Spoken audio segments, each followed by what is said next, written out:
Hello, and help me welcome Pam Tucker, who's Vice Chair of the State GOP. Yes, I am. How do you like that now? You've been active so long, and now you're one of the honchos. One of the head honchos.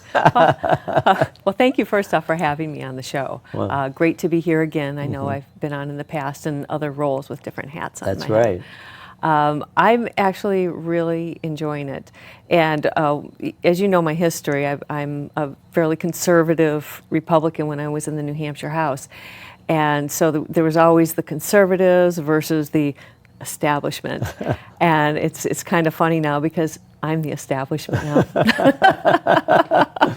So I don't know who the anti-establishment in the party is, but it's actually going really well. I want to say with Stephen Stepanek in charge as the party chair, myself as the vice chair, and we have Kate Day who's helping out with town committees, as well as all of the the county and city chairs. We're all coming together. Good. And when I say we're all coming together it's kind of gelling all together finally.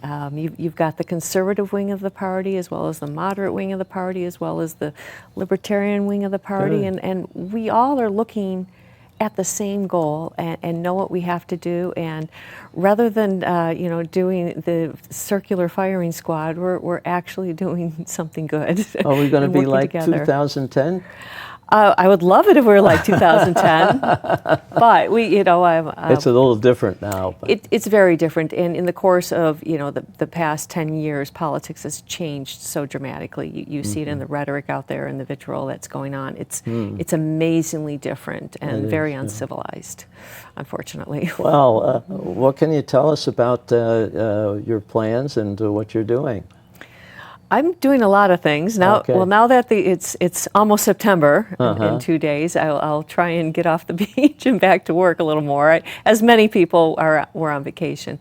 We're working hard to win in 2020, and that's from the top down. And this is no secret. Obviously, President Trump is a huge factor in terms of he needs to win re-election. New Hampshire is definitely in play for him. We saw that with the rally a couple weeks ago. So we want to win from that. Chris Sununu, the U.S. Senate race, the U.S. House races, all the way down to our local representatives. We want to win. We want to take back the New Hampshire House and the New Hampshire Senate, and we're working in that direction. Well, I think that New Hampshire has really worked fairly well over the last few years, and we want to continue that. And from what we see with how the governor's reacted to a lot of the so-called progressive legislation that got through this time, we got to get the Republicans back in at the majority. We do. There's no question about it. And Chris has been great in terms of his vetoes, some of this crazy legislation, and the budget. We don't need to dwell on that. The major papers do that well enough for us. But he's smart. He's thinking about the people of New Hampshire and the businesses, and the businesses are the engine of who employs people here. It's our businesses, and he knows that it's important that we help them in terms of keeping the taxes low for them, so that they don't have to pass these on to consumers or have to cut positions, which would cut unemployment. And speaking of unemployment, we have 2.5%. Do we know when the last time it was that low? Well, what about the number of jobs that haven't been filled? Yeah. That's amazing. I mean, the people want to hire another, 10,000 people? Yes. And they can't fill them. It's amazing, and I am so grateful for this economy and what President Trump and Chris Sununu have done for New Hampshire, in that, I'm going to give away my age a little bit here, but back when there was stagflation and I was a teenager, I couldn't get a job to save my life. There were no jobs available because if you remember, the unemployment rate was through the roof. I remember my mom, we did a bond or a CD, and the rate was 17% on a 6-month CD. That's incredible. Of course, I was young at the time. I didn't know, but she was taught me a lot about finances at that time. But we couldn't get a job as kids, and now my 3 girls, from teenagers up until the early 20s, they all have 2 jobs plus babysitting on the side, because everybody needs Needs them. them. Yeah. And it's, it's skilled, unskilled labor, and none of them are paid minimum wage, let me tell you. And they're all getting $10 an hour for doing, a basic entry-level job, because there just isn't enough people out there for all of the jobs. And it's wonderful to see it like that, and I would like it to continue. I mean, it may not stay at this level, but it certainly would love it to continue and not be back where we were during the Carter era. Are there a lot of people that just aren't voting, or do they think they're more excited about this election? What's your feeling? I get the feeling that there's a lot of enthusiasm on both sides. There's no doubt. Certainly on our side, it is all consolidated with the president. That rally was a great showing of support. Were you there? No, I unfortunately wasn't. I had something else that I had a birthday present to give away my age. We watched the Beach Boys. Oh my gosh, that must have been so fun. Oh yeah. No, but I was there. I spoke, but we won't get into that. The energy in that crowd was phenomenal. It really was electric, and it wasn't just the music. It was everybody there having a great time, all like-minded, of wanting freedom and liberty and low taxes. And they're there because Donald Trump delivered. And you think about presidents and delivering on what they campaigned on. He's one of the few who's done that. And so the people there are there to say thank you to him. And I feel that these people are energized, and for what I see on the local level, people are very energized. Good. Well, I hope that we get the vote out, because at the last election we didn't get enough Republicans out. Well, midterm elections, as you know, tend to be a little less in terms of people coming out to vote. And always midterm elections, whatever president is in power, the opposite party always seems to take more seats, whether it be on the federal level or even on the local level. We obviously were victim of that. But even with that, what we don't want is to turn New Hampshire back to where we were into the years of 2008, a good 10 years ago, where we're selling one piece of highway, $40 million, to another highway to bond it, even though the state owned both, just to raise money because there was no money out there. We can't go back to that. We have to do the fiscally responsible thing that we've been doing for the past few years with Chris in there and with Republicans in charge of the House and the Senate. Well, are there groups that you've put into place to help you reach your objectives? Oh, we're working with everyone, as I opened with, of talking to everyone, because we have the same goals in mind. And it's more than just a group's goal. It's really what the Republicans represent and the people of New Hampshire, and what are our goals and objectives. And you know what? They're pretty much the same thing. As Republicans, we are for free markets, we're free enterprise, we're for individual liberties. With that. And balanced budgets. That's fiscal responsibility. But that's important. Well, it is. It is.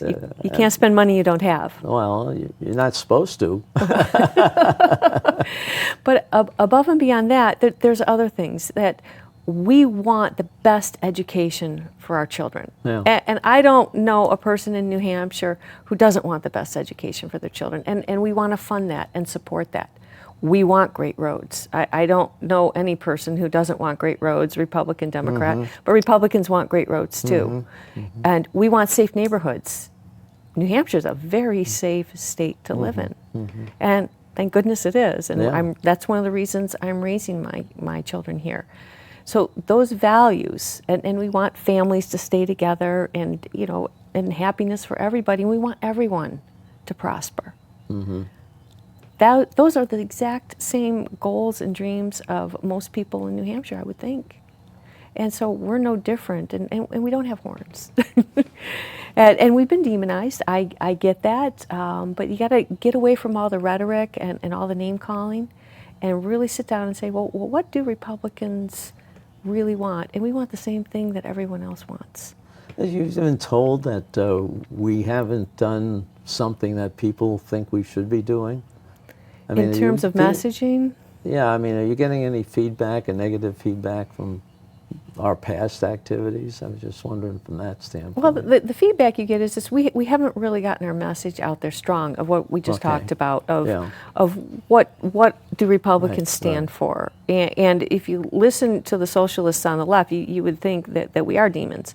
And what we need to do is counter that with actions, not just words and not just a bunch of adjectives that are thrown out. We can show that we are for those things. And you see it with the budget. I mean, that's a great example of responsible budgeting and making it good for everybody, of helping the people who need the most help. That's a great example, and Chris Sununu is right on top of that, of putting money aside for the roads. Those are things that we as Republicans need to do, and that's the role of the And state mental government. health and school. Mental health is huge. Our schools are huge. Those are the three things that he's focusing on. Yes, and having the best education means that not every child learns the same and can learn in that same environment. And so giving the parents the freedom to provide, to get that best education for their children is paramount to our message, because I don't know one parent who doesn't want that for their kids. Definitely. So some of the other things that I'm involved in is Women for Trump movement. And this is relatively new. A week ago, Thursday, across the nation, there was a meetings all over. We had So that you did get publicity out on that. yes, and we had a few here in New Hampshire, and we signed up across the nation over 4,500 new women Oh, really? to get out and help support President Good. Trump. And I think it's kind of significant with the month that we're doing it in, because on August 26th of this year was the 99th anniversary of women's suffrage. Well, you know who promoted that? Republican women, Yeah. even 99 years ago. And so it's important that we get out there and we exercise that right to vote. And that's what we're trying to promote, and the values of what President Trump has done to help women. And he's done a lot of great things. I mean, you see what's happening in the economy. That's significant. You know, there was over 5.5 million jobs that have been created during his administration. And of those, 57% or 3.2 million of them went to women. Now, the socialists would say, well, they went all the minimum wage jobs. Well, I just told you, my kids aren't working for minimum wage. But above and beyond that, during his administration, 600,000 women have come out of poverty. Now, that speaks volumes, that we're really trying to raise women up on the economic Give them a ladder. hand. Yeah, give them, yeah, you know, you give them a hand, but Not you a don't give them a handout. net. Right, yeah, or not a handout, yeah. And that's what's happening, is getting the economic freedom for women to do what they want to do. Now, President Trump has on his agenda, and if he gets reelected, that he's looking at putting a family leave program together on the federal level. Now, that will really help a lot of middle-class people. But our approach seems to be a little bit different than the Democrats' approach. They want to get one thing that everybody has to have, and they don't have any choices. One size fits all. Yeah, and it never fits. It doesn't. Never fits. No, it It's that doesn't. you have more misfits than you have fits. if you can say that fast. That's very true. And education is a great one to That's start another with, one. because kids learn differently. Healthcare is another one. It isn't Right. one size fits all. Everyone has different health needs. I mean, you don't probably need to have child care protection or something for children in your policy. Whereas I do, and we can go on and on about different things. And I understand how insurance pools work, but who should be determining that? A That's bunch right. of bureaucrats down in D.C., or locally people who are going to be paying for it? They should look at it just to make sure nobody's cheating. You know, Exactly. They're the cop out there. They don't set the regulations, but you don't have the government setting too many regulations, because then you stymie half the people that you're trying to help. Well, I agree. And there is a role for government, Right. and we do need it, because you're right, we don't want people to cheat. And we want because we'd like to think everybody's all hunky-dory and no one's going to cheat and lie and steal. Well, if that was the case, we wouldn't need police, right? Right, And we wouldn't right. need the military because everyone in the world would all be singing Kumbaya together. We know that doesn't happen. And so we do need a government role there to help protect us and protect us against the bad people, if you will, and against us being taken advantage of. So, going to have more women out there pushing Republicans, or how are we going to do? Yes. What are you going to do with all the women that are coming join up? Well, we're going to get out there and promote why President Trump is good for women. And I do take an issue to the fact that there are a lot of female Democrats out there, and they think they own the voice for all the women in the country. They do not. They do not represent me. I have my own voice, and I can think for myself. And I can honestly say I don't believe what AOC believes in. Right. I actually do know how garbage disposal works. It didn't scare me. I shouldn't go there. That's mean. But she doesn't represent Sure. my values and my family's values. Yet, she is the spokesperson for women out there. And she represents, half the women out there. So we need to get more women out there talking about what the Republican Party is about for women and how it benefits women as well. Yeah. Well, they seem to think that there should be just one belief for all the people in there. We do a good job, Republicans do a good job in just having a number of different factions working together. Once they see how you can do certain things that are most important if you all work together. I agree, and we are doing that, aren't we? Are we? Yeah. Are we going after some of the other, I guess you might call them political? I don't want to call them political groups, but they're groups that have maybe they're ethnic groups, maybe they're religious groups, maybe they're whatever group. The silos, Yeah. the different silos that people have been put in. Well, we look at people as individuals and, Right. and not as just as particularly as groups. And I think when we start getting the message out there, and we're seeing it, I don't know if you're on Twitter at all, but it isn't all old white men anymore. No. It really isn't. And what's interesting, and you look at the Republican Party and who gets things done, and I'm not disparaging anybody, but there is a lot of very active women Oh, yeah. within very our much party. so. We have the National Federation of Republican Women. Right. We have the Seacoast Republican Women, whose Chili Fest is next Saturday, the 7th.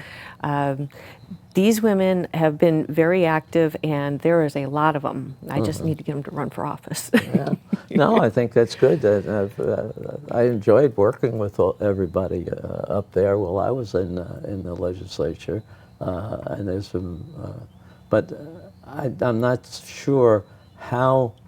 There's still a large group of them that are sitting back and not getting active.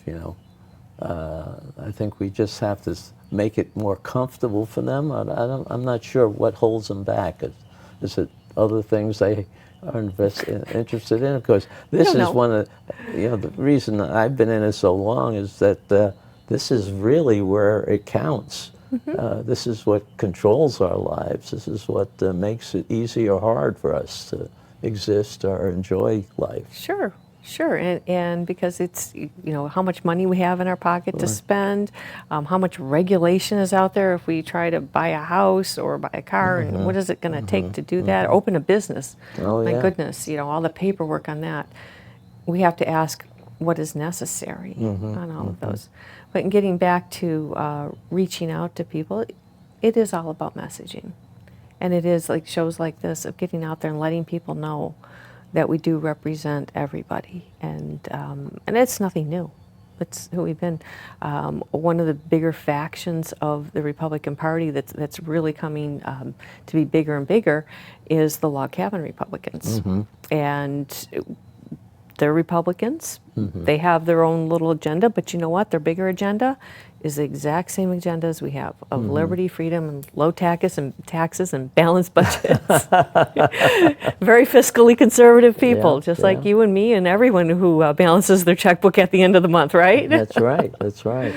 Well, I'm looking forward to this. Do you think that what's coming up on September 18th, 19th with the vetoes and the budget revote is going to, I don't know, highlight the advantages of the Republican Party? I think it will, because when we talk about why he's vetoing some of these bills and the reasoning why, and he's not doing it to be spiteful, he's doing it for the people who elected him. And we can go through every single bill, but the bottom line is it is for what's best for the state of New Hampshire and the people, not for one particular group here, there, or anywhere. There's no favoritism. He's doing what's best for the state because he wants to keep the state in good in the black, not going into the red and spending money that's one-time money or money we don't have. Or That's right. remember when we had gambling revenue and gambling wasn't even legal in the budget? Boy, I love some of the creative financing that the Democrats have done in the past. And I haven't scrutinized the budget this time because I'm not in the House anymore. But I believe that Governor Sununu is doing the right thing, and the New Hampshire House I would hope that they don't overrule any of his vetoes. He's doing it. A lot of bills have passed too. It's going to be over 55 that he's vetoed. But think about all the ones that have passed and have gone into law too. Yeah, there's a lot of good ones, and now they just have to balance the budget with the funds, and so hopefully that goes through too. Oh, I think they will come to a compromise. I was reading the paper the other day. Chris said that they put some things out there, and he put some things out there, and this is how it works. It's like sausage making. I thought he a couple, whatever it was, when I think Governor Sununu was down here talking about the state of the state in Nashua, where he said, look, what we're trying to say is this is the money we have to spend. Yes. We can't spend any more. So given that, how are we going to cut off, how are we going to take care of that difference between those numbers and the numbers that you like to propose, talking to the Democrats? Do you think he's going to be able to convince them that to just chisel something off of everything? It's got to happen. As you know, you have X amount of dollars every month or every 2 years as our budget is. You cannot spend this much more if you only have this much, because then we can't do deficit spending here. We can't. And Governor Sununu, is very pragmatic in that. And I think his counterparts in the Senate and the House, the Democrats, need to understand that's how most people do it. And you can't just go say it's an unlimited pocket to go out there and take more money from the citizens of New Hampshire, the taxpayers, because they want to fund some special pet peeve project of theirs. That's not fair to the people of New Hampshire who elected them. They need to stay within their budget. Well, I think a lot of the candidates, or even people who are holding the offices now, should be more vocal in talking about this now. Now's the time to say these are the things that we should be doing. These are the things that the people need to be able to have a good life in New Hampshire. Yes, and we have a good life. Oh, yeah. Let's not mess this up, right? Well, I hope so. Yeah, I mean, there are going to be economic downturns. We know that. Yeah. There's every economic cycle. Is it going to happen tomorrow? No. I think that the Democrat socialists are praying for one to win an election. I mean, they want the economy to go back. They're predicting that. That's why they're upping the tax rate. You want to get the money now before we have the But then we'll have to spend more because everyone's unemployed. Now we have to spend more money. And so at what point do we end? Because at some time you're going to run out of other people's money. I mean, that's Margaret Thatcher in a nutshell. Maybe we ought to focus on they're the team of gloom and we're the team of happiness or something like that. Yeah, I have a very optimistic outlook. Well, I know you do, but I'm just saying that I think we have to go out and put the shine on our projections. Well, we do, and we all should be talking about more about the positive things. You don't hear any of the Democrat socialists talking about what a great economy this and how wonderful it has been for not just women, but for minorities, for kids, for everybody. This is, the rising tide raises all ships. But all we hear from the lefties is, oh, doom and gloom. It's, the world's going to end tomorrow. The oceans are going to rise 20 feet. No, let's be the party of good news. I don't know if we get on climate control right now, but that's one of the things that frustrates me. It's sort of like every 15 to 20 years, we get this doom and gloom. We did it in the 70s, we did it in the 90s, now we're doing it in the teens here, you only have 2 decades left in your life. Yeah, we're down to 12 years, well, if maybe I get 2 11 decades, I'll be very happy. Yeah. Good point. But the climate thing is that I truly believe that Republicans we are environmentalists. I mean, I conserve, reduce, reuse, recycle everything, and I am shocked to know, not to know that none of my daughter's friends ever recycled their plastic bags, and I recycle everything. And I went to another meeting, and there's another woman, and who is the bigger recycler and energy saver, because I hang my clothes out. And she goes, I don't even own a dryer. I mean, but that's who we are. We're conservatives, and we conserve, and we conserve energy. And that's an issue we as Republicans really should take a hold of, because we are the stewards of the environment. And we know that. We're doing better without these so-called regulations that some people want to put into effect. You can't completely get rid of automobiles or gasoline. You're going to have a nuclear reactor running every car, or is it going to have super-powered? We'll all beat electric cars soon enough. But the government should be doing it. The free market is doing it, and it's going to happen. That's right. You don't have to. I mean, I think what Trump has done for the regulations is terrific, because that's what causes problems. It's regulation, paperwork, red tape. Well, let's hope that we can turn it around and see what this election next year is going to be. We will. Okay? Well, thank you for having me. Thank you very much, Pam, and we'll have you back. Would love to come back. Okay, later on when we get started in 2020. You got it. Thank you so much. Thank you.